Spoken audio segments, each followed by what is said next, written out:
हरे कृष्णा। शादियों का season on है और पूरे इंडिया में डेली 1000 से भी ज्यादा शादियां हो रही हैं।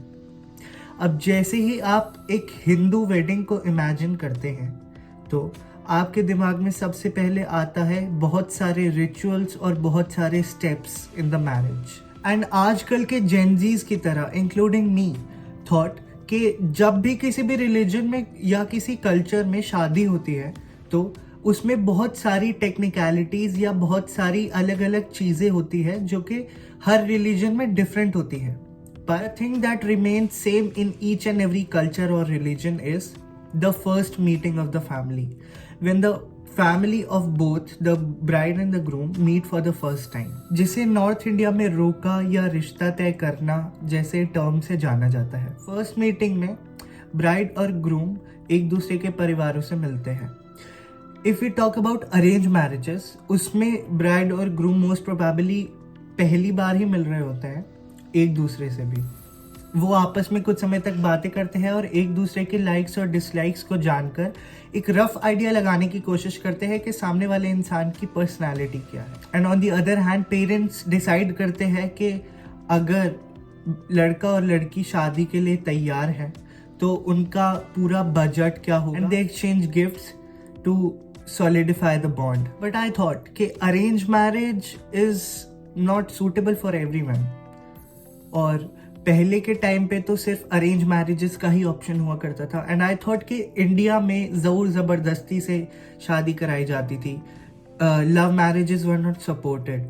बट देन आई रियलाइज्ड कि सिर्फ इंडिया में ही नहीं, ऑल अक्रॉस द वर्ल्ड यही सिनेरियो था। जैसे कि कॉलोनियल पीरियड में in the UK where the Britishers used to reside, love marriage जैसे नोशंस को सप्रेस किया जाता था और वहां पर भी अरेंज मैरिजेस का सिस्टम। लड़का लड़की के परिवार से मिलने आता था and they used to have tea together and on that basis girl can deny और can accept the proposal. Whereas in today's time the tables have turned.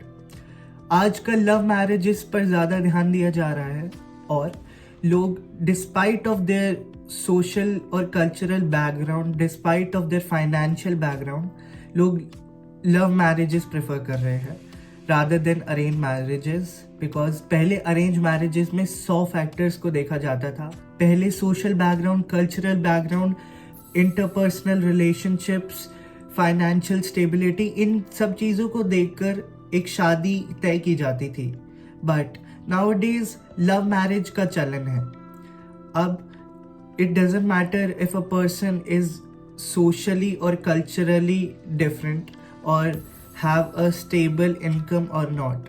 The love of the person succeeds every boundary. And in the coming 2 videos, I'll explain the Indian marriage system and the points adapted from the Western marriage system.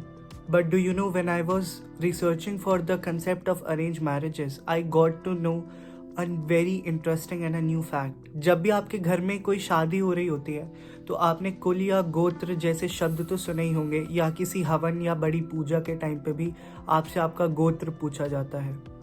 तो कभी आपने सोचा है कि गोत्र होता किस लिए है और है क्या?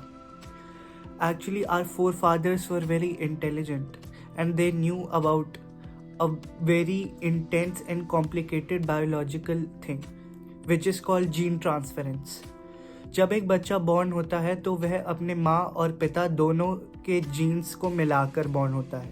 Even a millennia ago, our forefathers knew कि अगर 2 लोग सेम गोत्र या सेम कुल में से हैं और वो शादी करके रिप्रोड्यूस करने का कोशिश करते हैं तो उनके फॉल्टी जीन्स की वजह से there are very high chances कि बच्चे में बाय बर्थ डिफॉर्मेशन या कोई सीरियस इलनेस होने के बहुत ज़्यादा चांसेस होते हैं। फॉर्मेशन ऑफ कुल एंड गोत्र had a scientific reason behind it and कई कंट्रीज जैसे कि सऊदी अरेबिया और many middle eastern countries along with some religions like Islam have a common trend of having a partner from the same family. That's why it was made sure that a person cannot marry in the same lineage or the same kul.